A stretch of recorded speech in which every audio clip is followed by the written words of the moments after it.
So we're with Professor Brenna McDonald. Thank you so much for talking to us about Yeats. I think we're going to start with context, just so that students understand where exactly Yeats' own philosophy was coming from. Right. I think we understood that his great appreciation of the Romantic poets like Shelley meant that he was able to draw from those sorts of symbols, etc., and their take on what being a symbolist was.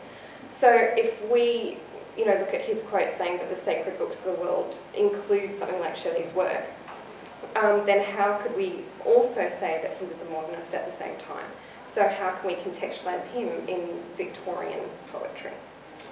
Well, I mean, first thing you have to remember about Yeats is he lived a long time, and a lot of people live a long time but tend to do their best work when they're young, and they're right.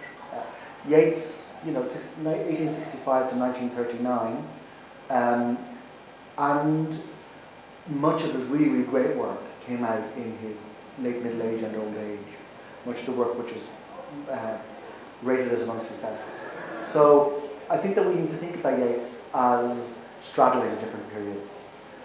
He was very much at the heart of the 1890s movement in London, friends with Oscar Wilde and Lionel Johnson and the Rhymers Club, influenced by the decadence, influenced by French symbolism, as many modernists were. So that's the modernist period we're talking about there in 1890s? Yeah, well, I mean, modernism is a word which is defined in different ways, and it's become more and more elasticated.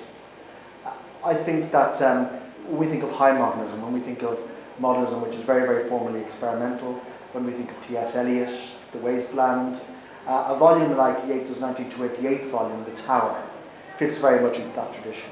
But if we take a wider view of modernism, and some people would take modernism back to the 1860s, but if we take a wider view of modernism, we can certainly see that agitation, that concern, that urge to break with tradition in the 1890s too. But the Yeats of the 1890s is writing a different sort of poetry than the Yeats of the 1920s. Okay. And we can see each volume responding to different currents and different movements. And how would you say he's reacting against Victorian poetry of the time? I think that his poetic reaction is part of his intellectual reaction. He has an intellectual reaction against certain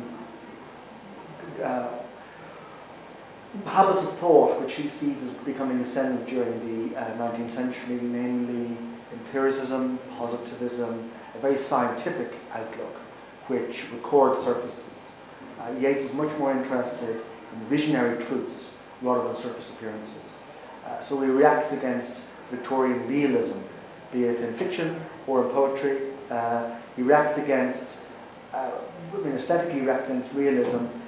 Philosophically he reacts against Darwinism, particularly as adumbrated by Darwin's follower, T.H. Huxley.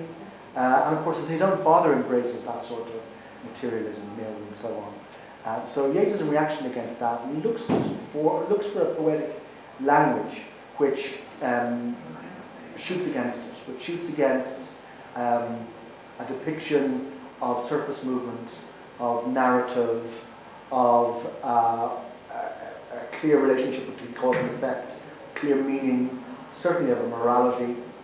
He's looking for a much denser, much less immediately consumable poetic, one which appeals to the imagination, brings the imagination alive in all its multitudinous, many-meaning aspects.